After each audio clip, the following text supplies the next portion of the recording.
लेकिन जिम्मेदारियों की नजर से देखेंगे तो शायद कुछ समझ में आए। ये क्या है बहू, सुबह से घर का काम करती रहती है, फिर ऑफिस जाती है और बच्चों में लगी रहती है। अरे ऑफिस क्यों नहीं छोड़ देती, या फिर घर के लिए कोई नौकरानी रख ले। कैसी बात कर रही है माँ, जानती तो है ना अभी इनके ऊपर कितना लोन है। थोड़ा ही सही मदद कर देती हूँ तो अच्छा लगता है, और अभी उनको मेरे पैसे की जरूरत भी तो है। सुधा चंदर को बचपन से प्यार करती थी। एक ही मोहल्ले में खेल कूद कर बड़े हुए दोनों।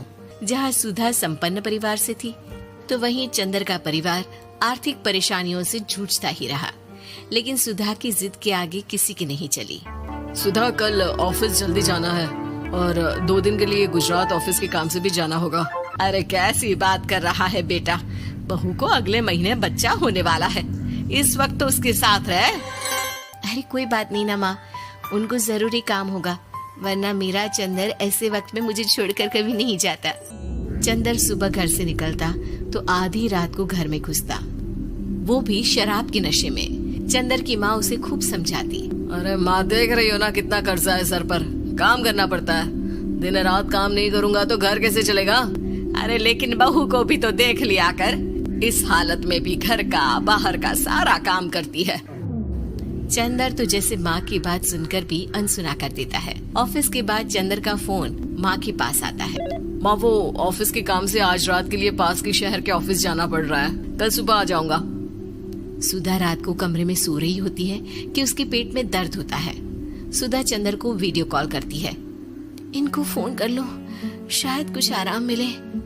लेकिन 10 बार फोन करने पर भी वो सुधा का फोन नहीं उठाता। ऑफिस के काम से गए हैं, हो सकता है बिजी हो। कितनी मेहनत कर रहे हैं हम लोगों के लिए। सुधा सो तो जाती है, लेकिन अकेले उसे कमरे में डर लगता है।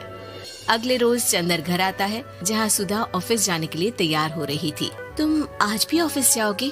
कल रात भर तो ड्यूटी की है, थक जाओगे, छुट्टी ले लो ना। अरे नहीं नहीं, कैसी बात कर रही हो, ये तो पॉसिबल ही नहीं है। अच्छा रुको, मैं जल्दी से तुम्हारा खाना और नाश्ता बना देती हूँ। बेचारी सुधा ऑफिस जाना छोड़कर लग जाती है पति के लिए खाना बनाने, उसके कपड़े प्रेस करने और जरूरत का सामान मुहैया कराने के लिए।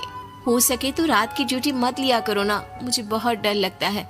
अरे यार क्या है, तुम तो ऐसे बिहेव कर रही हो कि तुम ही अकेली हो जिसे बच्चा होने वाला है। इतने लोगों के पति जो काम के सिलसिले में बाहर होते हैं, उनका क्या? सुधा को चंदर के मुंह से ये बातें अजीब लगती है। अरे हुआ क्या है तुमको? पहले तो तुम मेरा कितना ख्याल रखते थे, मेरे पास रहते थे, मेरी दवा से लेकर खाने पीने तक का सारा ख्याल, और अब इस बार